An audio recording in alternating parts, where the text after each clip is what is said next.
Running this session of the virtual seminars in economic theory. Today we have Daniel Rappoport from Chicago booth, who is going to present the paper Observational Learning with Ordered States, which is joined with Navin, Kartik and SangMok. We're very pleased to have Manuel Mueller-Frank as guest panelist. So the format of these seminars is as follows. So we have a 60-minute presentation with time for interim questions from the panelists, followed by a 15-minute session for questions and discussion. So we request all attendees to keep your microphones muted during the talk. However, please post comments and questions in the chat, and the panelists and the co-authors may also ask the questions live. There will be an opportunity to ask questions live in the Q&A session at the end. So the talk is going to be recorded. Before I hand over to Daniel, let me remind you that these seminars take place every Thursday at 4 p.m. UK time. Next week, we will have with us Elliot Lipnowski from Columbia, who's going to present optimal political career dynamics with Avi Acharya and Joao Ramos, and the guest panelist is going to be Peter Busseret and Richard Van Wilden. Sorry, I probably have screwed up all of the names, the pronunciation. So as usual, you can find more information on our website or by following us on Twitter. So thank you, Daniel. The mic is yours. Okay, thanks. Yeah, I'm really happy to be presenting here, and thanks for having me. Okay, so yeah, this is called Observational Learning with the Ordered States, and let me get started. So this model considers the canonical sequential observational learning environment initiated by Bikshandandi and Banerjee in 1992. So basically, this is motivated by any situation where an agent's decisions are informed by previous agents' decisions, but not by their information. So you can think about consumers learning from previous purchases, investors learning from others' investments, parents making a school choice decision, looking at previous parents' school choice decisions. The examples are endless, and this is why this model is so heavily studied. The general framework, sort of common between these, is that there's an unknown persistent state, omega.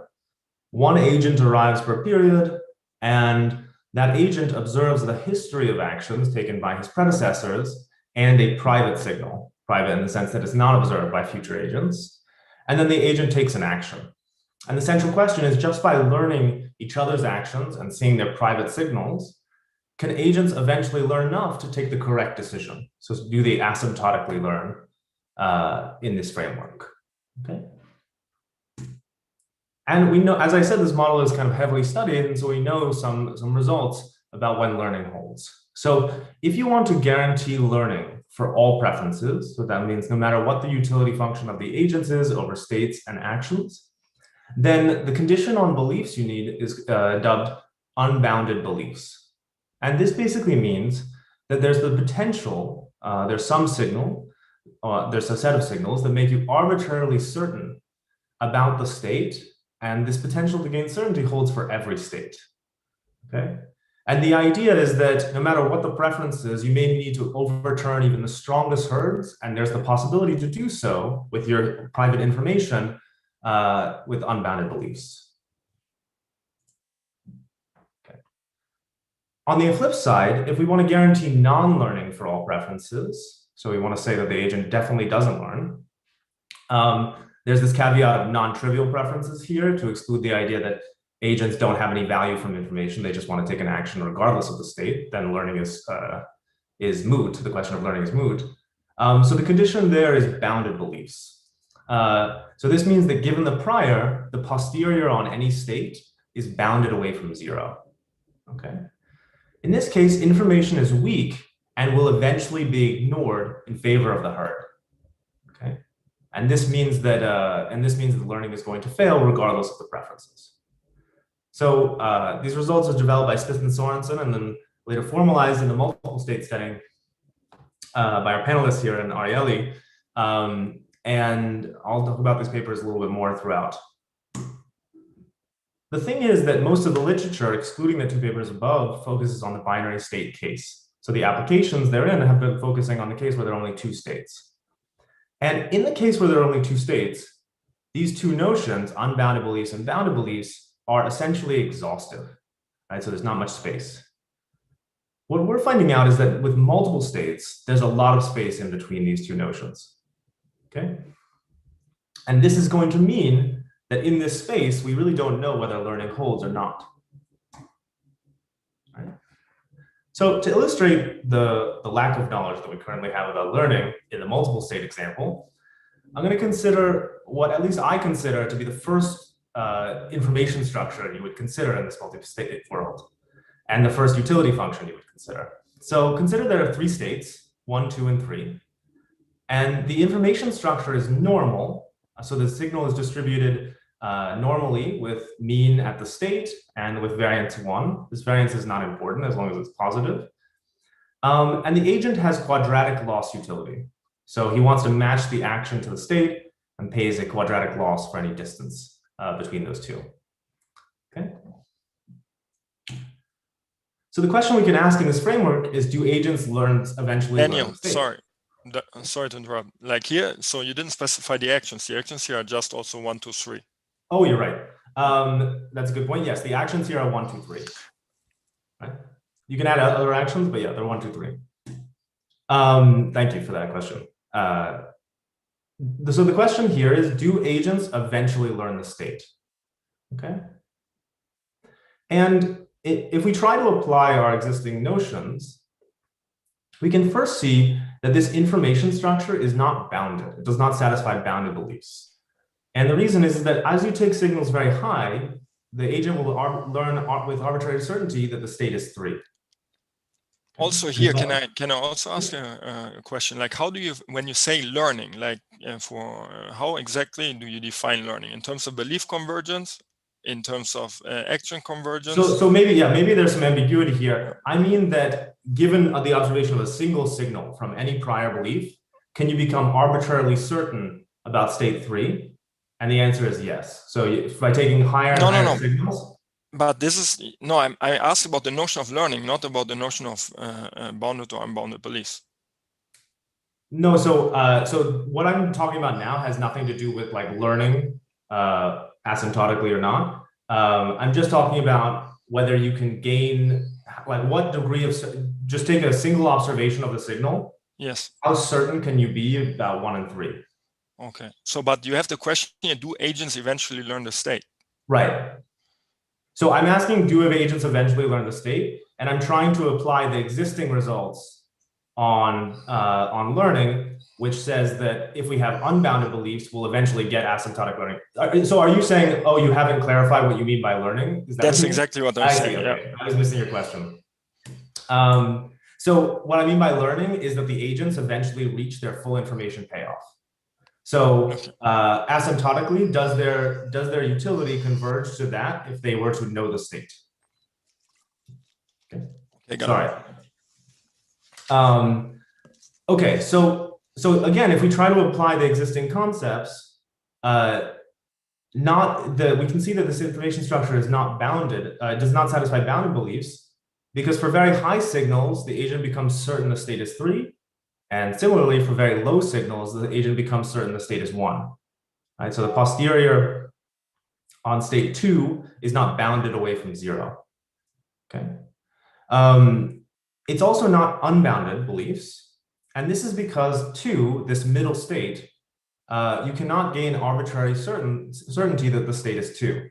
If you take very high signals, you'll tend to prove that the state is 2 versus 1. Right? But you'll also be simultaneously proving the state is 3 versus 2. And so you cannot gain certainty about the state is 2. And the analogous, the symmetric statement holds when we take low signals, right? And so your posterior is going to be, on 2, is actually going to be bounded away from 1, right? And so you do not have unbounded beliefs here. And this means that the existing environment, the existing results don't tell us where we get learning in this environment. Okay, this canonical environment. But the answer is yes. And the results of this paper will tell us that. And the reason is that the preferences satisfy single crossing differences. And the information structure, the normal information structure, satisfies a new condition we call directionally unbounded beliefs or dub. Okay. So signal crossing differences is a widely used notion. It appears in cheap talk models, in signaling models, many other literatures in economics as well. It was studied in depth by Milgram and Shannon. And importantly, quadratic law satisfies signal crossing differences in the action and the state. The agent wants to take a higher action if the state is higher. However, our use of signal crossing is a little bit different than the literature. And to our knowledge, this is the first use of signal crossing differences in observational learning. Okay. In terms of the information structure, directionally unbounded beliefs, as a rough definition for now, is the idea that signals provide certainty, relative arbitrary certainty, about each state versus its lower set. And then there's some signals that also provide certainty about each state versus its upper set. So importantly, these signals don't have to be the same signals. Otherwise, this would be unbounded beliefs. So separately, we can learn about a state versus its lower set, and then we can learn about a state versus its upper set. Okay. This is going to be weaker than unbounded beliefs. The normal example shows that. And as I said, the normal example satisfies directionally unbounded beliefs. Okay. And our main result is that SCD and dub are jointly sufficient for learning. So if the information structure satisfies dub and the utility function satisfies single crossing differences, then there will be learning in the sense that we precisely define. Okay. We also clarify that SCD and dub are a minimal pair of sufficient conditions. This is our take on necessity, and I'll be more precise about this later. Can I ask something? Sure. So in the original model, you also allow the players to observe the actions of the previous players. So essentially here for this learning result, this doesn't really matter whether they do or not, because everything is in terms of the signals. No, so we will assume that agents observe each other's actions. The signal structure is not going to be enough to give you learning one shot, because even though there's a chance of these signals which distinguish states from its upper set or lower set, there's also the chance of signals which don't give you much information. And the question is, what's the condition on the signal structure so that repeated rounds of this game where each agent observes its private signal and then takes an action, and then agents observe previous actions, which signal structures for each agent will guarantee you learning eventually in this model. So the observation of actions is going to be crucial here. But Daniel, just to clarify, so because even there's no chance of learning state 2 in your example here, right? While there's a chance of learning state 1 and learning state 3, but with very low probability, you get your belief arbitrarily close to it, but not for state 2. Right, exactly. Yeah. Exactly. But that doesn't mean that agents will not asymptotically learn too. Absolutely, yeah. Yeah. I agree. Yeah, and okay. if I can just jump in for 1 second, Sure. it's also not important that you can actually learn about 1 and 3. That happens to be true here, but that's really a bit of a red herring. Right. Yeah. No. That's as Navin said, that's a red herring, and I'll actually talk about that point in depth a little later. Thanks for pointing that out. Okay.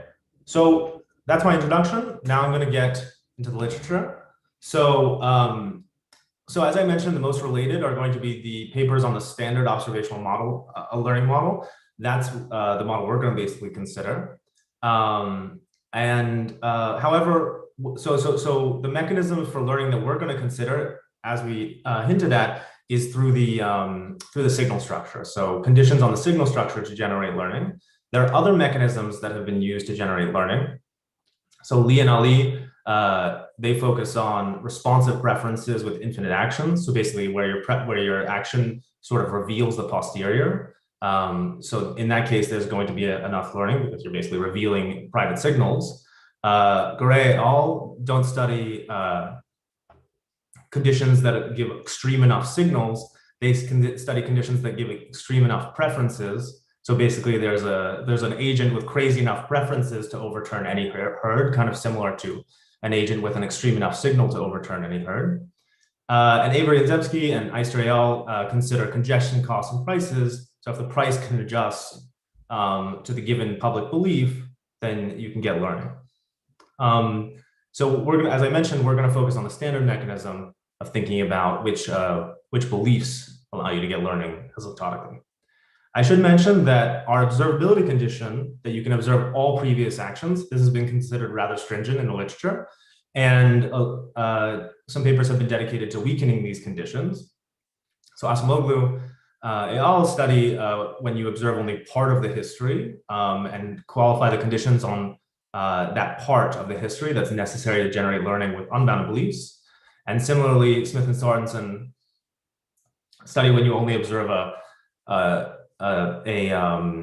statistic, perhaps the mean action of your predecessors. Okay. So this is a quick overview of the literature, and now I'll get into the model if there aren't any questions. Okay, so as I mentioned, it's going to be a standard observational learning model. We're going to have a countable ordered set of states, omega, which is a subset of the integers.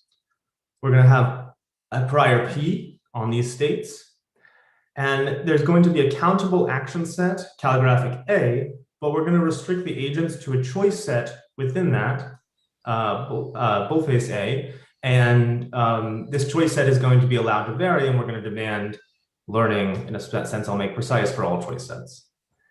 The signal space S is going to be a subset of the reals.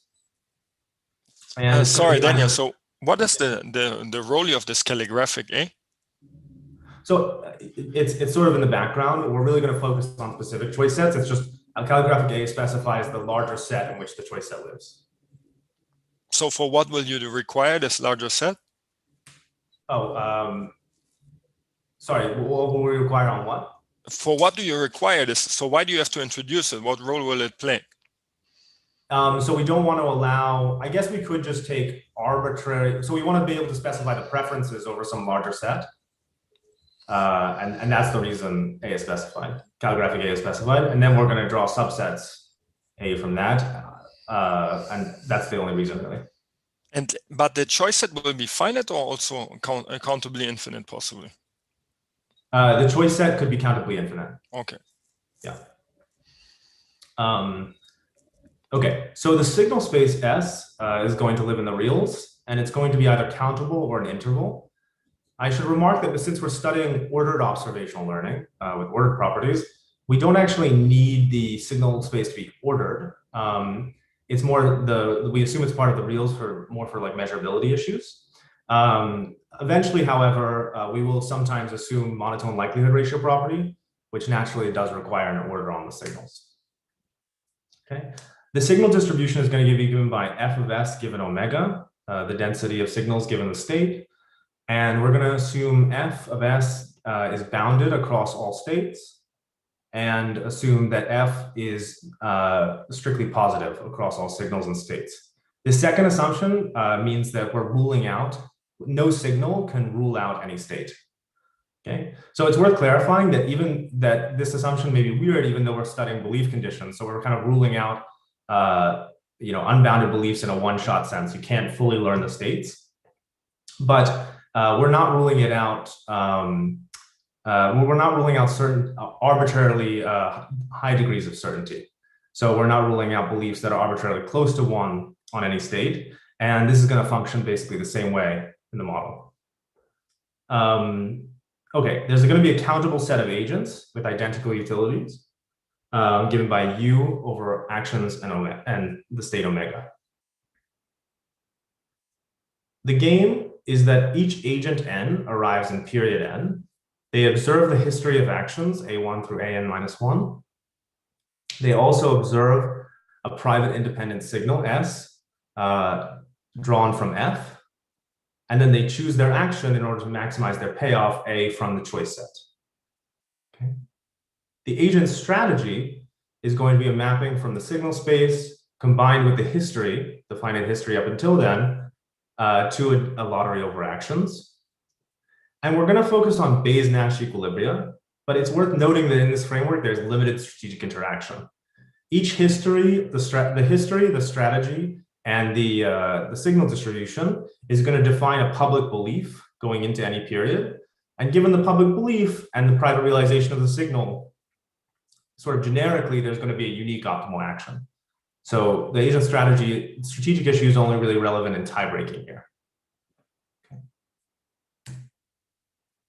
So now I'm going to answer Manuel's question about what is our learning notion. So in order to define our learning notion, from mu as a belief over the states, define C of mu as the set of optimal actions given that the agent holds belief mu.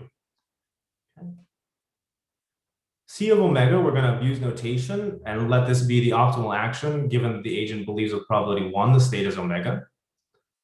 And this C choice function is naturally going to depend on the choice set A. It's going to vary with that, but we're going to omit that dependence for convenience. So we say a belief mu has adequate knowledge if there exists an action that is optimal for the agent, no matter which state is realized within the support of mu. Okay. So this is to say that if the agent were to choose this action, he would have, not if the agent were to choose this action, consider the agent choosing this action. The agent has no benefit to actually learning the state given a prior omega, because he wouldn't change his action. Okay, and this is actually going to say in general that there's no value to any further information at a belief with adequate knowledge. And it's important to note that any further information, no matter what the agent would learn, fully learn the state, the agent won't benefit. Okay. The set of adequate knowledge of beliefs I'm going to call Q. And note that for a prior, a signal distribution, and a strategy, any finite history induces, as I mentioned, a public belief. Okay, we can denote the corresponding random variable mu tilde at that stage, and after that history. And we should know that by standard arguments, mu tilde is a martingale, and we're going to have the martingale's convergence theorem, which tells us that mu tilde n converges almost surely to mu tilde star. Okay, along every path. Okay. And so our definition of adequate learning is as follows. Fix the utility function and the signal distribution. There's adequate learning if for every choice set, prior, and equilibrium, the probability that the asymptotic belief is in the set of adequate knowledge beliefs is 1. Okay, so we never converge to something outside that has inadequate knowledge. Okay. On the flip side, there is inadequate learning if for some choice set and prior, every equilibrium has some probability of the asymptotic belief, positive probability of the asymptotic belief having inadequate knowledge or being outside of Q. Okay. Oh, I have a question mark here. It's a generation issue. In 1, basically this is saying, as I mentioned earlier to Manuel, that the utility converges to full information utility. And the question mark is that this is the notion from the experimentation paper by Aguillon et al. Okay. In 2, this is a little different. We're saying there's a positive probability history where an incorrect action is taken. Okay, so in some sense, they're not getting their full information utility. So why do you require failure in every equilibrium for 2? We don't. We require it because we can. It's going to be when we state there's inadequate learning, it's going to be a stronger statement. Yeah, that's it. Okay. So the main question is going to be for which UNF is there adequate learning, and for which UNF does adequate learning fail, or do we have inadequate learning? Sorry. Okay, so let me get to my notions of single crossing and dub, my information notion and preference notions. So here's our notion of single crossing. Sorry, Daniel. Can you go back the previous slide, because you answered Mark, but I'm not sure I understood. So 1 and 2 don't seem exhaustive, right? So yes. You could have. So when you say there is a failure of adequate learning, you're not saying there is inadequate learning necessarily, right? Right. So I will never make the statement there's a failure of adequate learning. I will make the statement there is adequate learning and there is inadequate learning. So it's going to be a stronger statement than the potential statement you're considering, which is there is a failure of adequate learning. Okay. but it's not really stronger. I mean, the strategic, it's not substantively stronger. The strategic interaction here is minimal. So, yeah. Okay. So here's our notion of single crossing preferences.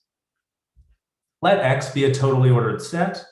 We say that a function h from x to the reals is single crossing in x. If either 1, h of x greater than 0 strictly implies h of x prime weakly greater than 0 for every x prime greater than x. Or the flip side, 2, if h of x is less than 0 strictly, h of x prime is weakly less than 0 for all x prime greater than x. Okay? So this is basically saying either being strictly greater than 0 keeps you weakly greater than 0 for all higher x, or being strictly less than 0 keeps you weakly less than 0 for all higher x. Okay? You can think about the first notion as sort of single crossing from below, and the second notion of single crossing from above. Okay? We say U of a omega has single crossing differences if for every pair of actions A and A prime, the utility difference between A and A prime is single crossing, as a function of omega, is single crossing in omega. Okay.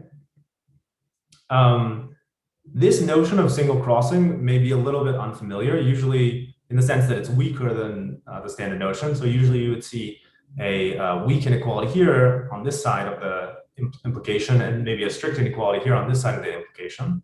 But it's not new. This is referred to as a weak single crossing in the literature on existence of equilibrium and coordination, monotone equilibrium and coordination games. And it is related to some notion of monotone comparative statics, like the standard single crossing notion. And that in particular is that it guarantees the existence of a monotone selection. So a selection of optimal actions that's monotone in the state.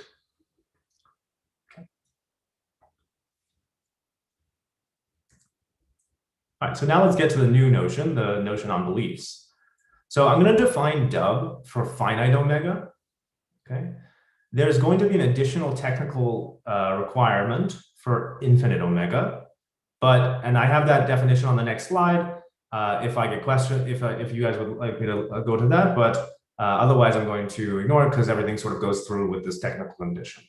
Okay, so the signal structure has directionally unbounded beliefs if for every omega there exists a sequence of signals, SI at bar, such that for every lower state, omega prime less than omega, the relative likelihood of the signals in the sequence, SI bar, in the lower state omega prime to the higher state omega, okay, is going to have a limit of 0 as we go along the sequence. And analogously, there exists a lower sequence, SI lower bar, such that the same condition holds, but for all higher states than omega. And then you correct me if I'm wrong. Okay, so but this seems to imply that indeed for the extreme states, meaning the lowest and the smallest, the belief will converge to 1. The support of private beliefs will contain 1, right? Right. So it will imply, if you have a finite state space, yes, that you will learn about the extreme states of your support. Okay. And I have like a couple slides exactly on this, so I'm just going to defer that point to a little later. So Navin mentioned that this is not the main way we would like to interpret dub, and you'll see why in those slides. Okay. So to interpret this, one says that you can simultaneously distinguish, there are signals that simultaneously distinguish omega from all lower states, okay? In the sense that the relative likelihood of those signals is very low, becomes very low in all these lower states relative to that likelihood in omega, okay? This is going to mean that for any prior supported on a lower set, that is the set of states lower than omega for any omega, these signals make you arbitrarily certain about omega versus this lower set. Okay. And we're going to have the analogous condition with 2 for higher sets. Okay, so we can simultaneously distinguish omega from all higher states. Right? And this is going to mean for any prior supported on this upper set, on an upper set, we can become arbitrarily certain about omega versus the upper set. Okay, so sorry, I just want to clarify what you just said. So you're saying the conditional on only the lower set, the conditional on this this event, your beliefs can be, your belief of state omega will be arbitrarily small to 1, right? Right. And your belief and on no, sorry. I think the belief on omega will be arbitrarily close to 1. Yes. Yeah. I think I misheard the last part. Okay, so importantly, you may not be able to simultaneously distinguish upper and lower sets at the same time, right? So it's not the case that SI upper bar is the same sequence of signals as SI lower bar, right? Which would mean that you can distinguish omega simultaneously from upper and lower sets, right? Importantly, these can be different sequences, not only for every stage, but they're different sequences within a state. Okay, and this is what distinguishes dub and makes it weaker than unbounded beliefs. Right? Unbounded beliefs says you can distinguish omega from its lower set and upper set simultaneously. Okay, so this is the infinite condition. I'll skip that. All right, so I want to go over an example that satisfies dub, and specifically I'm going to draw from the example we mentioned before of normal information. So suppose that S is drawn from the normal distribution with mean given by the state omega and variance 1, and we have any countable set omega. Well, the way we verify that dub holds is for every omega, we can take SI bar, the same sequence for every omega SI bar, is just equal to the increasing positive natural numbers. So 0, 1, 2, 3, etc., up to infinity, right? And symmetrically, we can take SI lower bar equals 0, -1, -2, -3, etc., all the way down to negative infinity. These are just some examples of sequences. Many other sequences are going to work. And in particular, SI upper bar can be any sequence that converges to infinity. And SI lower bar can be any sequence that converges to negative infinity. Right? And the reason has 2 parts in the normal distribution. The first part of that reason is that the normal information has monotone likelihood ratio property, which means if we increase the signals, we become relatively certain about higher states versus lower states. And then the second part of that reason is that, as a condition I'll go into a little later, which is that normal information is actually sub-exponential, strictly sub-exponential. It has a thin tail condition, and that's going to generate that the likelihood ratios actually go to 0. Okay, so I'll get into that a little more later. But here's a simple illustration with the case of 3 states. Okay, so we have 3 states, 1, 2, and 3.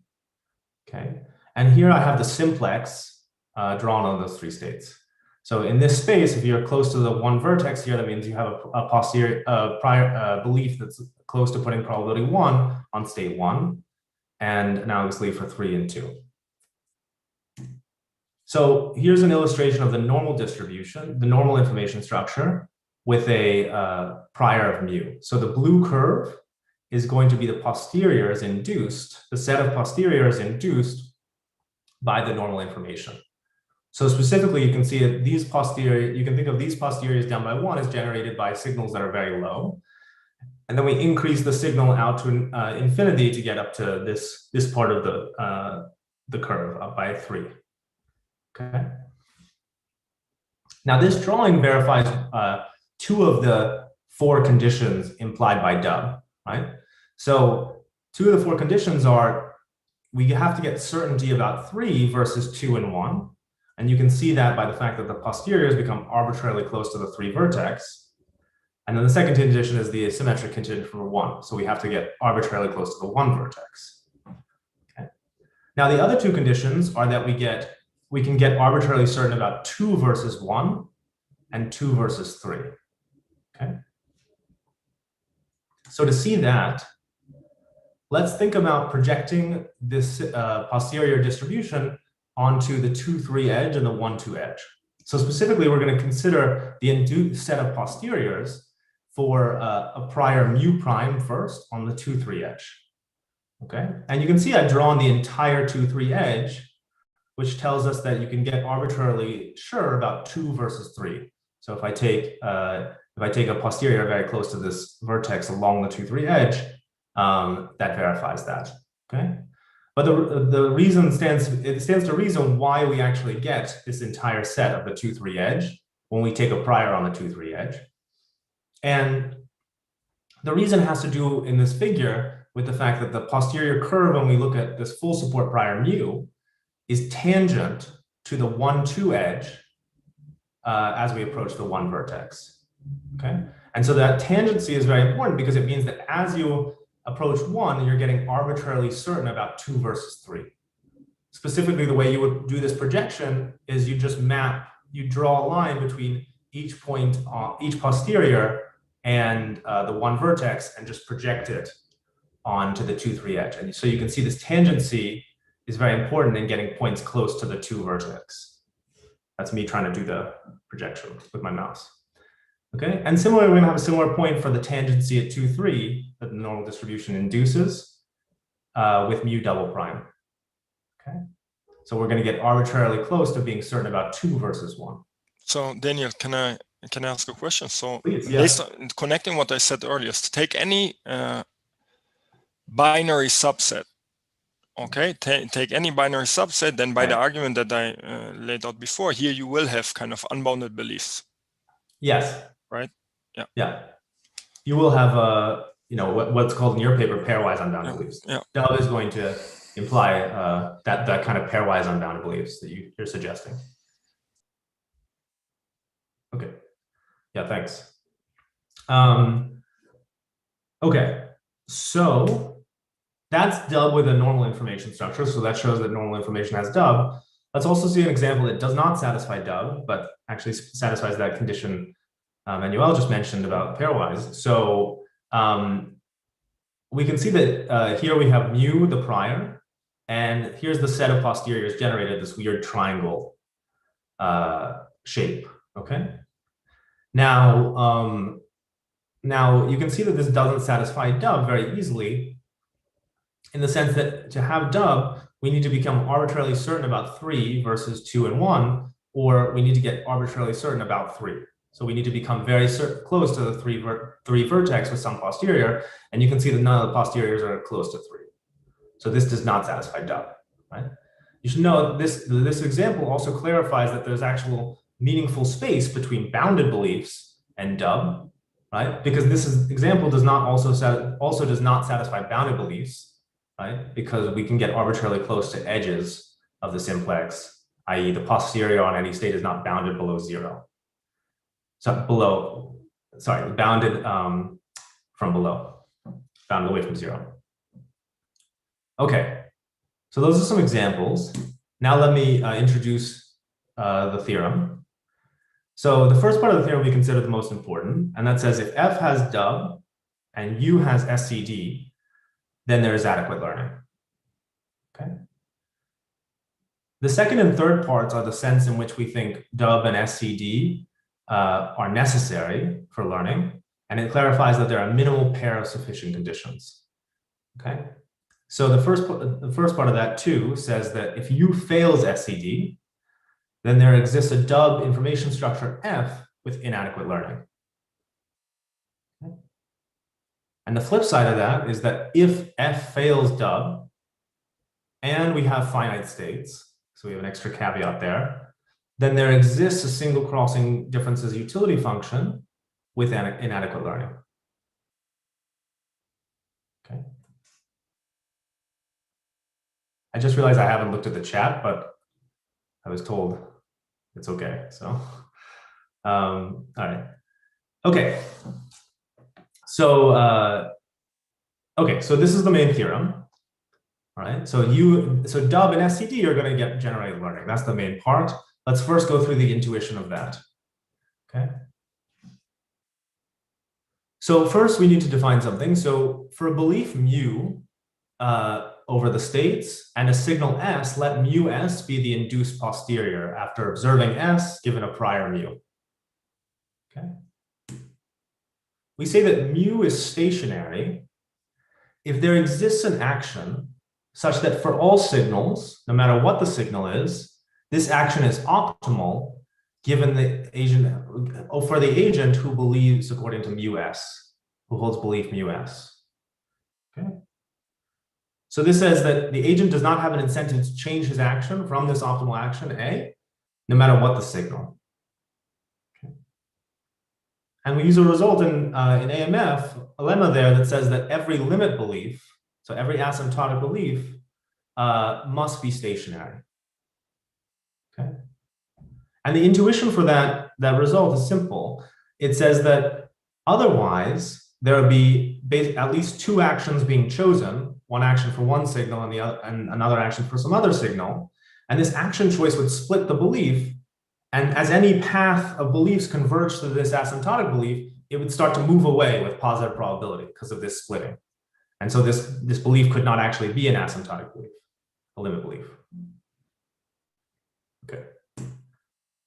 So it's important to note the difference between adequate knowledge and a belief with adequate knowledge and a belief that's stationary, because there's a similarity in their definition. So adequate knowledge we already talked about means there's no return to any information the agent can get. So you have a belief, and no matter what information the agent can get, he's at his max utility. Okay? A stationary belief means there's no return from a particular information structure, namely F.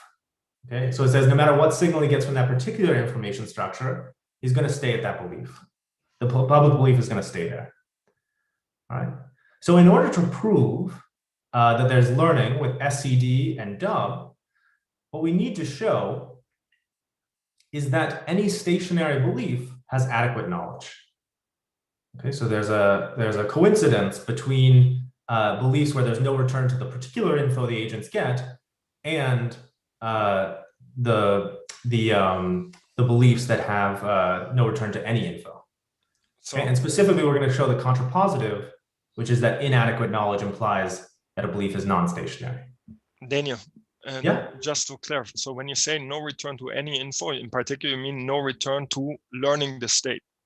Right, full information. So, and then when we're saying stationary, no return to info from the signal, this would mean if we have unbounded signals and stationary beliefs, then we are in the adequate knowledge. Right. So this is a simple argument for why you have the argument is simple once you have this lemma to get that unbounded beliefs implies learning. Okay.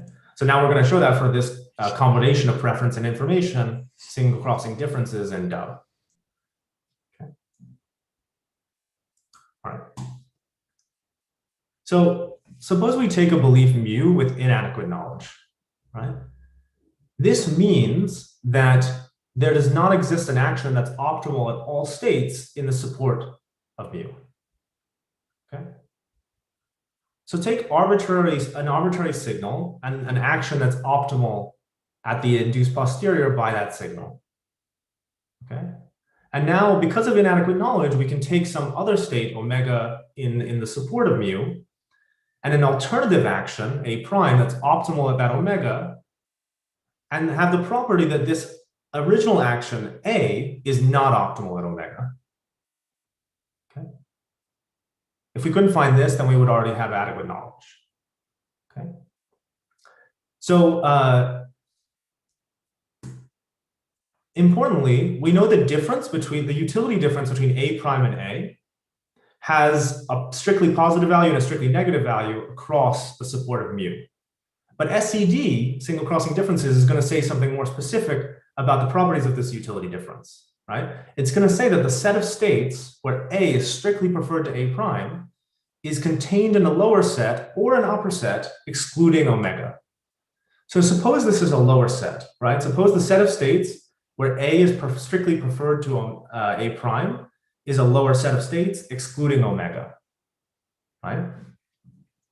Well, dub is going to give us a sequence of signals SI upper bar that delivers certainty about omega relative to all these lower states, right?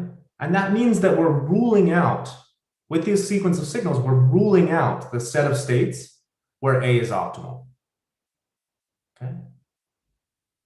And this means that A is not going to be chosen for SI bar with I large. It does not mean that A prime is chosen, right? Some other action could be chosen, but it means that A is not chosen. Okay. And this means that for two different signals in the support, of the signal distribution, we're going to have A chosen and then some other action chosen.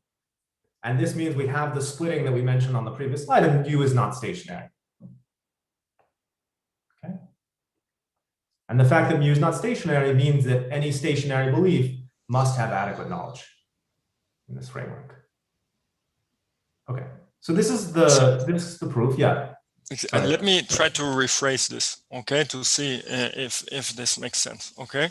So we know the limit belief is stationary. And now we say, okay, suppose we have inadequate knowledge, yes? So it's stationary, meaning there's one action that is optimal for all possible posterior beliefs, but it's inadequate, which means there will be some state for which a different action will be optimal, correct? You said it's there's some state or signal, did you say? No, state. There will be one state in the support for which a different action is optimal, which also means by this DAP thing that it will be also optimal for a more extreme state in either direction, either upper or lower, right? Right. And then also DAP implies that given that we can learn the extreme beliefs, and then yeah, once your belief gets close to the extreme case, then you would switch your action, hence you're not stationary, correct? Right. So I'm just going to hold you off on that intuition. These questions are making me think I should have put this alternative intuition a little earlier, but I promise I will address it. Okay, so here's an illustration of exactly the intuition you just described, Manuel. So basically, if I have the posteriors generated from normal information here, all I have to do is overlay a single crossing preference. So a single crossing preference is going to be illustrated by writing illustrating the region for which each action is optimal. Okay, and so here we can see A3 is optimal in the blue region, A2 is optimal in the green region for posteriors, and here we can see A1 is optimal in the blue region and A2 is optimal in the green region. So single crossing differences says that if in this environment, if two actions are optimal over these three states, we have to have one action optimal for the upper set and one action optimal for the lower set. But the only types of upper set and lower set with these three states are going to be 1 and 2 is the lower set and 3 is the upper set, or 1 is the lower set and 2 and 3 is the upper set. So suppose it's the case where 1 and 2 are the lower set and 3 is the upper set. So A3 is optimal at 3 and A2 is optimal at 1 and 2. As Manuel said, the normal information shows us that we can learn about 3 and we can learn about 1, right? And so this means that we can potentially change our action based on the signal. So for signals that make us learn about 1, we're going to take action A2. And for signals that make us learn about 3, we're going to be able to take action A3. And this means that the prior belief mu is stationary. Right? Well, because these features of the posterior distribution are general to any prior mu, we're going to find that any prior belief mu is stationary, is non-stationary. Not non-stationary. Yeah, non-stationary. Sorry. Okay, so this is the argument Manuel mentioned, and let me explore this intuition a little further. So this intuition is right, but in some sense it's faulty. Okay, and so let's explore this intuition, which Manuel mentioned, and is quite simple. So take a belief mu with inadequate knowledge. If you have inadequate knowledge, single crossing differences is going to imply different optimal actions at the extreme states of the support of the belief. Okay. The second point is that DUB, directionally unbounded beliefs, is going to imply potential certainty about those extreme states of the support. And now, since we can obtain enough certainty about these extreme states, which give us at least 2 different actions as a optimal response to the signals, we're going to find that mu is not stationary. Okay. And that's what was going on in this picture here. But this gives us a different question, which is that this argument really didn't have to do with SCD, single crossing differences. Single crossing differences was more a way of getting to different unique optimal actions at extreme states. Okay. So you could ask the question, why don't you just assume different unique optimal actions at extreme states, or something stronger which would be sufficient for that, which would be different unique optimal actions at all states. Okay, so suppose that there's a different optimal action for every state. We could ask, is there learning under dub in this environment? And is this the core of the argument, right? And the answer is no. And to see that this is an incomplete intuition, right? You can note that our results apply to infinite state cases where the notion of extreme states doesn't really hold value, and to weak single crossing differences environments where the first argument is no longer true. You won't necessarily have different optimal actions at extreme states. Okay. So this is not about the responsiveness. The argument, we want to emphasize that our argument is not about the responsiveness of preferences to states. It's not the idea that you have a significant heterogeneity in the optimal actions given the state in order to generate learning, right? That's not our use of single crossing. It must be something else going on, okay? And instead, we want to focus on the logic we mentioned earlier in the proof for the result, which was the idea of ruling out these lower sets where the prior optimal or the action optimal at some signal is optimal. So we're ruling out a set of states, right? We're ruling out a lower set. And to clarify this point, that it's not about unique optimal actions at every state, I want to consider the following example. Okay. Do I have 8 minutes left? Is it? Did we start on time? Okay. Yes. Right, yes. so yeah, but you can. I gotta speed up, but let me go through an example. Okay. So suppose omega is the set of integers, and the action set is the set of integers combined with an additional action a star, which we're going to call the safe action. Okay. And the utility function is as follows. You get 1 if you match the action to the state when your action is one of the integers. And if your action is one of the integers and you don't match it to the state, you get 0. And lastly, we have to specify the utility for the safe action, which is going to be 1 minus epsilon, and it's independent of the state. Okay.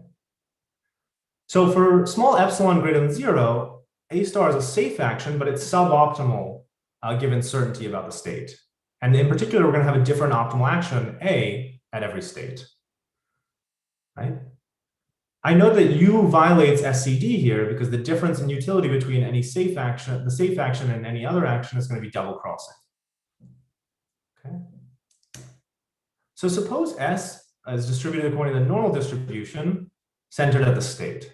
Well, an important feature comes out of thinking about an infinite state space, and this is really why we think this is fundamental to understanding, a fundamental point of understanding our true argument here, which is that for any full support prior, you're not going to be able to get certainty about any state. There's no more extreme state, so now you can't get certainty about any state. Okay, but in order to change your action, right, you need certainty about some state, and so for small enough epsilon, the prior is stationary. And this is going to mean that there's non-learning here, and it's due to this failure of single crossing caused by the safe action. Okay, so this shows that different optimal actions at every state leads to non-learning. Does not lead to learning under dub information. Okay. All right, so let me go over. Let me try to fit in some necessity discussion. Okay. So if you fail single crossing differences, we have the result that there exists a dub information with inadequate learning. Okay. And the argument is pretty simple, right? Here we have our normal distribution posteriors, right? And because we're not restricted on the preferences, we can choose to have A2 optimal only at state 2 and for only beliefs that are sufficiently close to certainty on state 2. Right? And this means that the prior is going to be stationary because we know that the normal information does not generate enough certainty about 2 or certainty about state 2. Okay.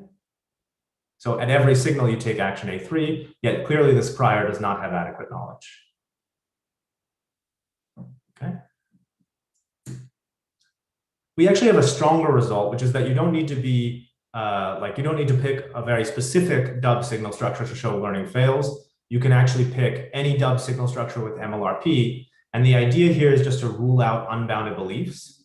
And MLRP, which is basically that the likelihood ratio of the probability of a signal given a lower state to a higher state is increasing in the signal. Okay. And MLRP will rule out unbounded beliefs, basically. Now, here's something, okay, good. So this is the point I want to talk about for the remaining 5 minutes of the talk. So if F fails dub and omega is finite, then there exists a single crossing differences utility with inadequate learning. So we can look at our example from earlier that violated dub. Right, here's this, the black is the posteriors generated, and we know they're bounded away from the 3 vertex. And we have a single crossing differences preference where A3 is only optimal with posteriors close enough to 3. Okay, close enough to certainty on 3. And A2 is optimal otherwise. And since these posteriors don't get close to 3, the prior belief is going to be stationary. Right? Okay. So I'm going to skip the caveat on finite states and move into this discussion. So this example is a little bit specific, right? So suppose dub fails and SCD holds. The question is, can we always find a stationary prior belief? And so I want you to look at this example. Well, that looks a lot like the normal example, except we fail tangency to the 1-2 edge as we approach 1, and we fail tangency to the 2-3 edge as we approach 3. Okay? So the question here is, can we find a stationary prior belief, right, with some SCD preference? Okay? And the answer is no. So you note that because we can get certainty about the extreme states, right, we cannot for any signal and for any prior that has full support, you're going to get certainty about 3 and you're going to get certainty about 1. And this is going to cause you to change your action between A2 and A3. Okay. However, we can find a non-full support prior that's stationary by looking at mu prime, a belief that's supported only on the 2-3 edge. So if it's supported on the 2-3 edge, the fact that we don't have tangency to the 1-2 edge is going to mean that as the posteriors get close to 1, we're not getting certainty about 2 versus 3. And this means that if we take a mu prime on the 2-3 edge that's close enough to the 3 vertex, we're going to find a stationary mu prime. We're going to have this kind of like cut off segment so it doesn't extend past the A3 region. All right. But this is kind of unsatisfying because you might want to only guarantee learning for full support preferences. So the question still remains, do you get learning in this example for a full support mu? Because in any finite time, a full support prior mu will lead to a full support public belief mu n. Okay. And so it turns out the answer is still that you get inadequate learning. You get inadequate learning for any full support prior mu in this example. And the reason is because you don't just have to consider the finite time, the set of finite time public beliefs in considering whether they're stationary. We know that the asymptotic belief could be on the 2-3 edge, on the edges or the vertices of the simplex. And so the question is mu prime in the asymptotic support of the asymptotic distribution of beliefs? Okay. And the answer is yes, not necessarily mu prime, but something like mu prime is in the asymptotic support here. And here's our result on this. So suppose that F has MLRP, but fails dub, then there exists a single crossing differences utility such that their adequate learning fails for any full support prior. Okay. And I think I'm out of time to go through the argument here, but I just wanted to get to that result that we don't need dub in its full strength just because we need to focus on beliefs like mu prime as the prior, right? We need dub in its full strength even to deal with full support beliefs like mu. Okay. So if you fail dub, you'll get non-learning if you started the prior view. All right, so I think I want to skip what I had as the rest because it's already 11, and I'm gonna conclude now. So in summary, we introduce a new informational condition we call directionally unbounded beliefs. It's weaker than unbounded beliefs, but it violates bounded beliefs. Okay, so it's a condition in between, and we show that dub and SCD are a minimal pair of sufficient conditions for adequate learning. That is, together they imply adequate learning, but if you violate one, you can have a preference or information structure that satisfies the other and get inadequate learning. And in general, I think this illustrates that we don't know a lot about, or there's a lot left to learn about multi-state learning environments. You know, if I had gotten to the rest of my presentation, that's my fault for mistiming, I would have shown you a question that we specifically still don't know the answer to. Okay, so I'm out of time, so I'll conclude, and thanks guys for your attention. Thank you very much, Daniel. Manuel, I don't know if you have any comments. Yeah, so I'm just curious about this question that he doesn't know the answer to. Daniel, please share with us. Oh, that'd be great. Yeah, that's a benefit of the discussion. I can just go on. Okay, so so basically, the idea behind, so we wanted to generate that. We wanted to see why the full force of dub, rather than just learning about the extreme states of the prior support, is necessary for learning, right? So we wanted to see why we need that full set of conditions to generate inadequate learning for a full support, to guarantee inadequate learning for a full support prior. And we needed MLRP on the signal structure to guarantee that. So if we have MLRP but fail dub, then there exists an SCD utility function such that learning fails for any full support prior. Okay, so that's the result I mentioned at the end. The way we prove that is we look at a utility function that's basically it's about matching whether the state is low or high relative to omega. So if the state is low and you take action AL, lower than omega, you get 1, and 0 if you take action AL and the state is high. And if the state is weakly higher than omega and you take action AH, you get 1. Right? So you want to take a low action if the state is lower than omega strictly, and if the state is weakly greater than omega, you want to take the high action. Okay, and the way we prove this result is we show that there must, under MLRP and under learning, there must be an asymptotic belief. There must be an asymptotic belief or a herd on the action AL, resulting from a herd on the action AL that has positive probability in every state lower than omega, but 0 probability in omega. Okay? And MLRP is key in generating this first part, especially, that it has positive probability in every state omega prime less than omega. Okay, and we use this condition to generate dub, to verify dub. And the idea is that if you look at herd overturning signals, that is signals that actually you're taking AL for a million periods, and now you see an AH, right? This must be because some signal was very strong and overturned the herd, right? These signals that overturn the herd must be relatively high probability in omega, because the herd has 0 probability omega, and they must be small probability in all states lower than omega, right? Which is effectively saying this statement, which is equivalent to dub. So we're basically finding these overturning signals are going to verify dub. They're gonna have very small probability in states lower than omega and high probability in omega, relatively. Okay.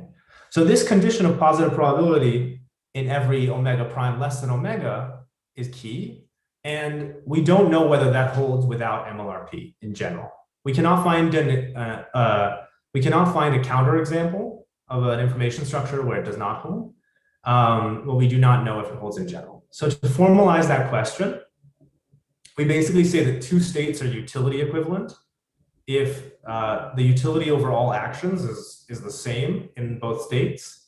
So basically, in this example, all states lower than omega are utility equivalent, and all states higher than omega are utility equivalent. And we formalize this condition called non-exclusion of equivalent states, which says that there exists an asymptotic belief which does not distinguish between equivalent states, in the sense that there exists an asymptotic belief in the limit distribution that puts positive probability on each set of equivalent states. Okay, so for each set of equivalent states, there exists an asymptotic belief that puts positive probability on that set. Right? And so we show that this niece is guaranteed in the example by MLRP, but we conjecture that it holds more generally. And if we assume that this condition holds, then there is inadequate learning for any full support prior under dub, if dub fails. Okay, and we think this condition is kind of just more generally interesting, because it'd be very strange if it were not to hold. Because if it does not hold, the public belief can perfectly distinguish states which the agents do not treat differently, right? These are equivalent states by utility and the agent's not treating them differently. But yet the asymptotic belief is going to perfectly distinguish them. And so we think that would be strange, and we can't find a counterexample, but we have yet to prove it as well. So that was long-winded and probably more winded than you thought. So I apologize, but yeah, that's the question of the thing we want to prove in general. I think you're muted, Manuel. No, now you're muted. I think before. I think now you're not. Can you hear me? Hello? Yes. Now. Okay, so no, I said I have a comment, but I want to give opportunity for somebody else to ask a question. Do we have any questions from the audience?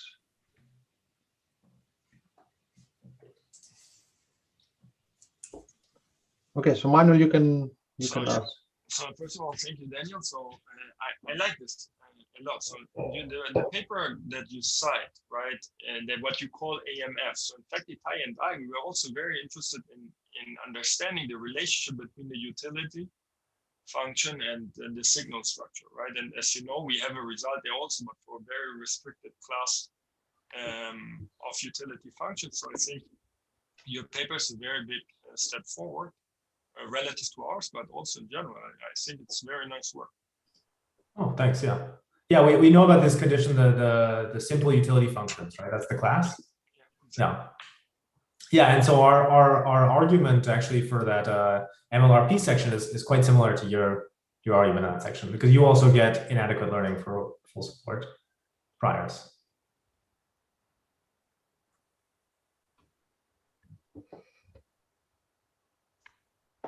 Okay. Can I ask one question? So there is also a sort of a special model which is on the information aggregation literature, which is situation where people can have some actions which is observable, but they only observe a signal at the beginning. So then again, it's sort of there's this paper by Ostrovsky. So it's about designing securities such that the information is going to get aggregated. So I think it's interesting because so in that model they don't get the signal every period, but they only get at the beginning. But it could be that the actions sort of serve as a signal to everybody else because these are public actions. So everybody takes their action simultaneously or sequentially still? No, it's sequential. So it's like you have a finite number of people. So they announce a price, or they buy or they sell a security in every period, and they do that for infinitely many periods. And then the question is whether the price is going to be converging to the true value of the security. Right. And the signals of everyone is sort of reveals the state. So the question is whether the price is going to reveal the state. And essentially, they arrive at a situation where actually the optimal action is the same for all of your states, right? So it's similar to your learning. Adequate learning, yeah. Yeah, the adequate learning, yeah. But I mean, the only difference is that the only signal that I get in every period is just the actions of the previous people. I don't get a new signal of the information. every time. So basically, there's like one signal that's In the public, beginning. basically, at the No, no. beginning. No, everyone gets a private signal at the beginning, and that's it. And then you only observe the actions of the previous guys in every That's period. strange because if you think about it, no one acts on their signal in our model until they've observed other actions. So you wouldn't think, and each signal draw is independent, so you wouldn't think it would matter whether they observe their signals all at the beginning and then act at some period in the future. I could see it mattering if there was only one signal draw and a republic, and then people basically responded to it. But but that's not the model you're describing. So it seems equivalent, right? So it doesn't matter. Here, the setting you're describing is equivalent to this one. In fact, in this, I don't know the Ostrovsky paper really, but in this model, in this exact model, people looked at what happens if you have prices, right, that respond to information, and as a factor of how they respond to information, you can indeed generate a learning for every signal structure. Bounded or unbounded doesn't play any role anymore, simply because the change in price allows you to always infer some information from the action. It allows you to draw some inference regarding your signal. Right. It's similar to the price congestion papers I mentioned, congestion and observational learning papers I mentioned in the literature review, I think. Yeah, I mean, yeah, the Ostrovsky paper also is more specific in terms of the utility functions and what type of a security you can trade. So that's the point there.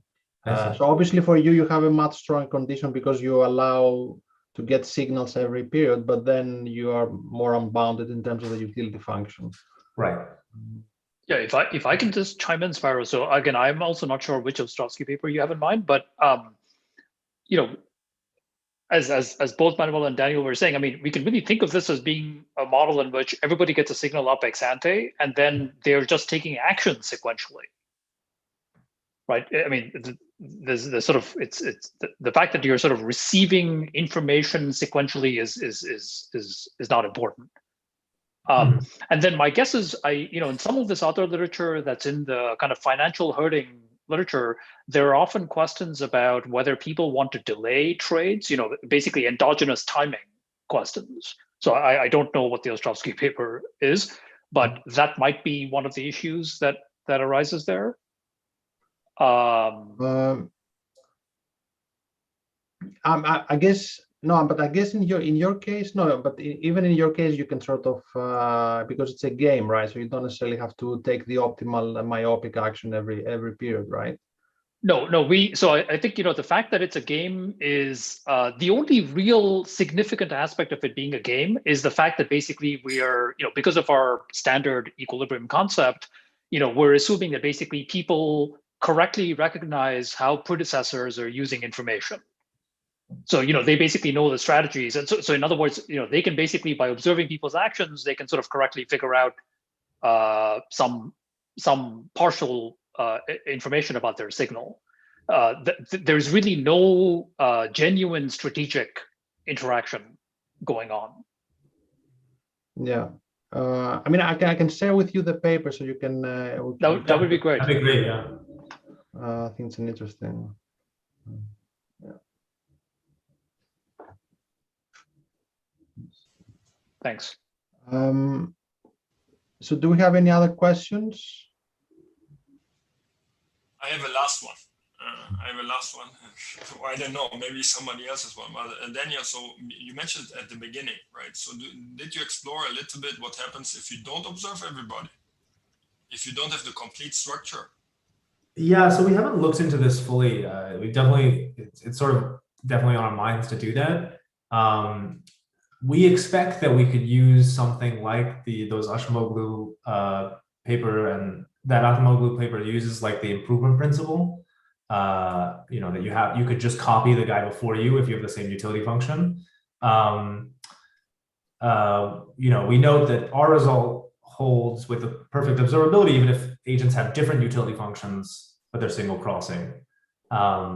Whereas that, if you were only observe some previous agents, that kind of logic wouldn't go through.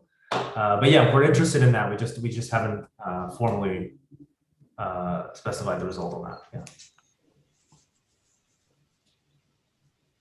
Okay, I think we can stop recording, Angel. So